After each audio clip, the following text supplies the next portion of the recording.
ने नाम जप या मंत्र जाप ज्यादा शुरू किया है, तभी से उन्हें सांसारिक परेशानियां या आर्थिक तंगी ज्यादा महसूस होने लगी है।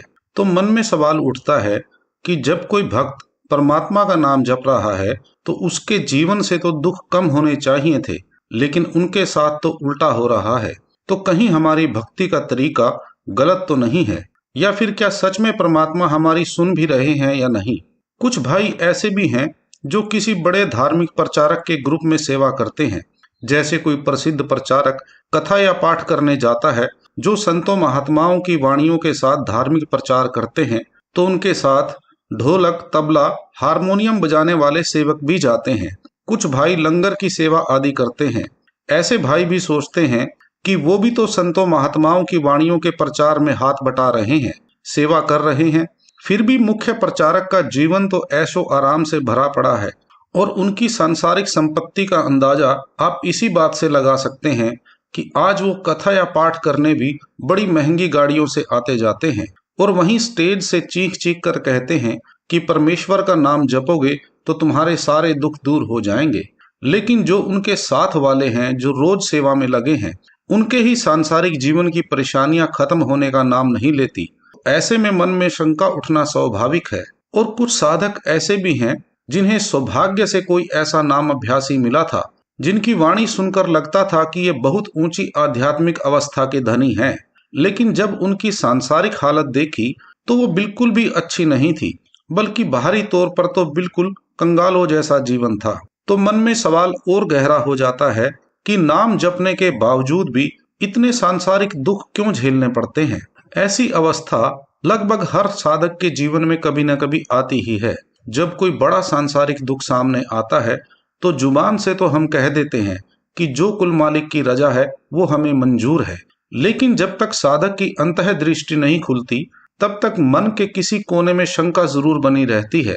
बाहरी दुनिया को दिखाने के लिए या बाहरी तसल्ली के लिए हम कह सकते हैं कि सब उसकी मर्जी से हो रहा है, लेकिन जब वही इंसान अकेले में बैठकर सोचता है तो मन और माया बहुत जोर मारती है कि ऐसा क्यों हो रहा है, इसमें मेरा क्या कसूर था। मैं इसे आपको दो उदाहरणों से समझाने की कोशिश करता हूँ। पहला उदाहरण, आपने प्रेमानंद महात्मा जी का नाम जरूर सुना होगा, जो सनातन परंपरा के महात्मा हैं। आजकल वो बहुत चर्चा में हैं। बड़े बड़े महात्मा भी उनके दर्शन को जाते हैं, उनके चरणों की धूल लेने के लिए लाइन में खड़े नजर आते हैं। लेकिन यही महात्मा एक समय ऐसे दौर से गुजरे कि 2 वक्त की रोटी के लिए भी तरसते थे। भूखे पेट अपने इष्ट का नाम पागलों की तरह जपते रहते थे। बीमार होने के बावजूद भी उन्हें आश्रम से निकाल दिया गया था। यहाँ तक कि एक बार कुछ शराबियों ने उन्हें बुरी तरह पीटा, जबकि उस समय भी उनका चोला साधु संत वाला ही था। उस वक्त सांसारिक तौर पर उनका हाथ पकड़ने वाला कोई नहीं था। आज तो बड़े बड़े आश्रमों के महात्मा, मठाधीश, जत्थेदार और करोड़पति अरबपति उनसे मिलने के लिए आते हैं।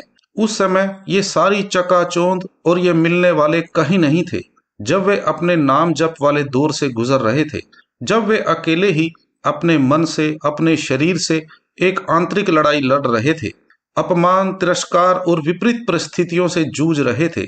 तब उनका केवल एक ही सहारा था, नाम जप।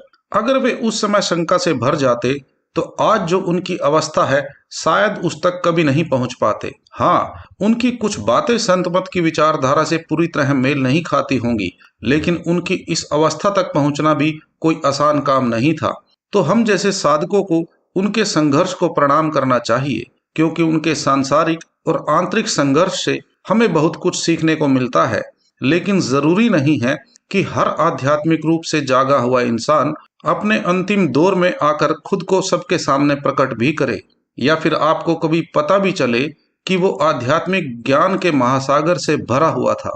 कई लोग तो इस दुनिया से ऐसे चले जाते हैं कि किसी को भनक तक नहीं लगती कि वो आध्यात्मिक ज्ञान के कितने धनी थे। ऐसे ही एक जगह एक डेरे के करोड़ों फॉलोअर्स हैं, जिनमें बड़े बड़े कारोबारी, अधिकारी, ऊंचे ओहदों वाले लोग जुड़े हुए हैं। लेकिन आप सुनकर हैरान होंगे कि उन लाखों करोड़ों लोगों में से जो सबसे ऊंची आध्यात्मिक अवस्था का धनी सेवादार था, वो बहुत ही साधारण सी सेवा करता था। जहां कुछ जत्थेदार, सेवादार अपने ओहदे के अहंकार से भरे हुए थे, कुछ प्रचारक अपने पद के घमंड में थे, उनके सांसारिक जीवन भी ऐशो आराम से भरे हुए थे। वहीं परमात्मा का एक बंदा उस डेरे में गंदगी और कचरा उठाने की सेवा में लगा हुआ था, जिसकी वजह से किसी की नजर उस पर जाती ही नहीं थी। अगर किसी की नजर चली भी गई तो ऊपर से वो बहुत ही सहज स्वभाव और सरल बुद्धि का इंसान था। रूहानियत का समंदर अपने भीतर समेटे हुए वो इंसान जब संगत के बीच से निकल जाता था तो किसी को एहसास तक नहीं होता था कि कौन सा हीरा हमारे सामने से चला गया। ऐसे भी भक्त इस दुनिया में हुए हैं जो बड़े ही गुमनाम तरीके से अपना सफर पूरा करके चले गए। परमेश्वर से माफी मांगते हुए ये कहना पड़ता है कि उनके समय में भी और आज भी आध्यात्मिक रूप से बहुत से खाली इंसान धर्मस्थलों और धार्मिक संस्थाओं में बहुत बड़े बड़े पदों पर बैठे हुए हैं। कुछ तो ऐसे भी हैं जो उन्हीं संस्थाओं से लाखों करोड़ों की कमाई कर रहे हैं। तो भाई जी, ये सब हर एक का अपना व्यक्तिगत सफर है, अपने अपने प्रारब्ध और इस जन्म के कर्मों का खेल है। क्योंकि शुरुआत में तो हमें सिर्फ इस जन्म के कर्मों का ही आभास होता है, तो किसको आध्यात्मिक प्रगति, किस प्रकार की परीक्षा और किस किस तरह के हालात से गुजरकर प्राप्त होनी है, ये तो वो कुल मालिक ही जानता है। इसीलिए अगर कोई साधक सांसारिक सुख सुविधाओं को आध्यात्मिक प्रगति का पैमाना मान रहा है तो माफ कीजिए, असली बात उसे अभी समझ ही नहीं आई है। और जहां तक ऐसे धार्मिक प्रचारकों के फेमस या अमीर हो जाने की बात है, जो संत महात्माओं की वाणियों का प्रचार करते हैं, तो ये उनके आज के नाम जप या सेवा का सीधा सीधा परिणाम नहीं है, बल्कि ज्यादातर तो उनके प्रारब्ध कर्मों और पुरानी भक्ति का फल हो सकता है। लेकिन इसी चकाचौंध में एक बड़ा आध्यात्मिक खतरा भी छुपा रहता है। कई बार पुराने जन्मों की भक्ति के फल से मिलने वाली शोहरत और सुविधा में इंसान इस कदर उलझ जाता है कि वो परमात्मा को ही भूल बैठता है। दूसरों को तो नाम जप की महिमा सुनाता है, लेकिन खुद अपने मार्ग से भटक जाता है। इसलिए संत महात्मा इस लोक को मृत्यु लोक कहते हैं, जहाँ अच्छे कर्मों या अधूरी भक्ति के फल स्वरूप नाम, शोहरत, रुतबा तो मिल सकता है, लेकिन जब वही इंसान सांसारिक तौर पर कामयाब होकर मन के वश में आकर गलत कर्म कर बैठता है, तो वही कर्म उसे फिर से दुखों के भंडार का अधिकारी बना देते हैं। इसीलिए संत अपनी वाणियों में जन्म मृत्यु के इसी चक्र को तोड़ने और इससे पूर्ण मुक्ति के लिए प्रेरित करते हैं। तो ये जरूरी नहीं है कि जो साधु संत महात्मा भारी भरकम चोला बाना पहने हों उन्हीं का आंतरिक तौर पर जागरण हुआ हो, और जो साधारण सी सेवा करने वाला हो या सांसारिक तौर पर विफल दिखता हो वो व्यक्ति आध्यात्मिक रूप से भी कमजोर हो। ऐसा कोई पैमाना नहीं है। ऐसे नाम अभ्यासी को पहचानने के लिए भी तो वो नजर चाहिए जो जिज्ञासु के तौर पर शुरुआती अवस्था में हमारे पास नहीं होती, और जब होश आता है कि वो कौन था, किस आध्यात्मिक खजाने का धनी था, तब पछतावे के सिवाय कुछ हाथ नहीं आता। इसलिए कोशिश करें कि जब आप एक जिज्ञासु के रूप में अपनी आध्यात्मिक खोज पर निकले हों तो किसी भी ऐसे व्यक्ति का अपमान या तिरस्कार न करें जिसकी वाणी से आपको महसूस होता है कि उसके अंदर कोई आध्यात्मिक खजाना छुपा है, लेकिन उसकी सांसारिक हालत देखकर आप उसे नजरअंदाज कर बैठते हैं। अगर आप उसे अनदेखा भी कर दे तो कोई बात नहीं, लेकिन कम से कम इतना ध्यान जरूर रखें कि उसके लिए मन में तिरस्कार की भावना न आने पाए, क्योंकि जब तक आप पर कुल मालिक की कृपा न हो तब तक आप उसे पहचान नहीं सकते, न ही उसकी कोई कदर कर सकता है। वो चाहे आध्यात्मिक ज्ञान का समंदर लेकर आपके बिल्कुल पास ही क्यों न बैठा हो, आपको वो सामान्य हारा थका साधारण इंसान ही दिखाई दे सकता है। अनजाने में ये गलती हम सभी से हो सकती है, क्योंकि हमारे दिमाग में आध्यात्मिक जागृति प्राप्त इंसान की एक छवि बनी होती है कि वो बहुत सुंदर आकर्षक चोला बाना पहने होगा, दिखने में बहुत ही आकर्षक होगा, लेकिन जरूरी नहीं है कि सांसारिक तौर पर हमेशा ऐसा ही हो। आपको एक छोटा सा प्रैक्टिकल उदाहरण देता हूँ, शायद बात और साफ हो जाए। आपने जितने भी संत महात्माओं की तस्वीरें देखी होंगी, अक्सर उनमें चित्रकार ने उनके सिर के पीछे एक प्रकाश बना रखा होता है जो उनके आध्यात्मिक तेज का प्रतीक माना जाता है।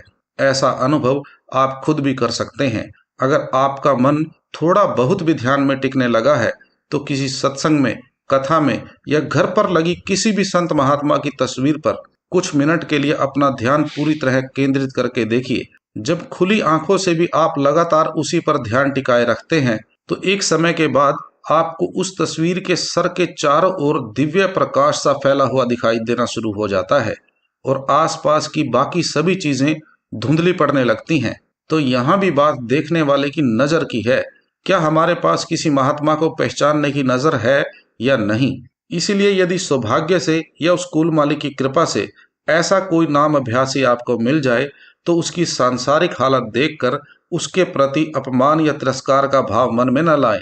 अब जहां तक नाम जप के साथ आने वाली सांसारिक समस्याओं या विपदाओं का सवाल है, तो शुरुआत में तो इनका आपकी आध्यात्मिक प्रगति या नाम जप से सीधा कोई संबंध नहीं होता। ज्यादातर ये हमारे पुराने और वर्तमान कर्मों का ही परिणाम होते हैं। लेकिन जब साधक सिर्फ बाहरी रूप से नहीं, बल्कि अपने गुरु से अंदरूनी रूप से जुड़ जाता है, तब वो अपने जीवन की हर सांसारिक कुर्बानी देने को भी तैयार हो जाता है। वरना सामान्य अवस्था में ये किसी भी साधक के बस की बात नहीं कि वो भारी भरकम सांसारिक तूफानों को मुस्कुराते हुए झेल जाए। अगर गुरु चाहे तो सच कहूं, साधक का नशा उसकी समझ और उसके सारे सवालों के जवाब एक पल में भी दे सकते हैं। लेकिन क्या साधक के पास इतनी क्षमता है कि वो उस सच्चाई को झेल सके?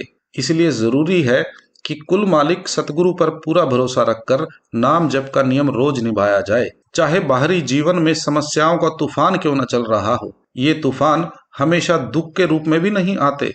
कई बार कुछ साधकों को इतना मान सम्मान, इतने सांसारिक सुख मिल जाते हैं कि धीरे धीरे नाम जप और ध्यान साधना उनके जीवन से गायब ही हो जाती है।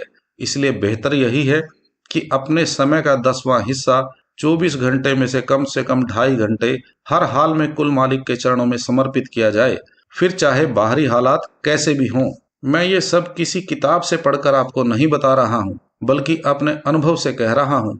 मैंने भी जीवन में सांसारिक तौर पर खूब कामयाबी, ऐशो आराम, सुविधाएं, बड़ा बैंक बैलेंस देखा है, और अब पिछले कई सालों से तिरस्कार और अपमान से भरे पल भी देख रहा हूँ। इसीलिए पूरे यकीन से कह सकता हूँ कि ये जरूरी नहीं कि नाम जप से आपकी सांसारिक हालत हमेशा अच्छी ही रहे, लेकिन इतना निश्चित है कि आप भीतर से इतने मजबूत हो जाते हैं कि बुरे से बुरे हालात भी झेलने की ताकत वो कुल मालिक आपको दे देता है। और जब आप ऐसी अवस्था में होते हैं, तो वही सतगुरु, वही कुल मालिक किसी न किसी रूप में किसी प्यारे बंदे को आपकी मदद के लिए भेज देता है, अक्सर वहां से जहां से आपको उम्मीद भी नहीं होती। इसीलिए जरूरत है कि हम सिर्फ जुबान से नहीं, बल्कि आंतरिक रूप से भी उस पर भरोसा करना सीखें। और ये अटल भरोसा नाम जप, अनहद नाद, शब्द धुन के अभ्यास और अपने व्यक्तिगत अनुभव से ही आता है। वरना बाहरी तौर पर हम कितना भी परमेश्वर का गुणगान कर लें, लेकिन मन के किसी कोने में शंका जरूर बनी रहती है। इसलिए संत महात्मा अपनी वाणियों में कहते हैं कि जो जीते जी ही नहीं जाग सका, वो मरने के बाद भी नहीं जाग पाएगा। इसलिए जितना हो सके जीते जी ही जागने की कोशिश करनी चाहिए।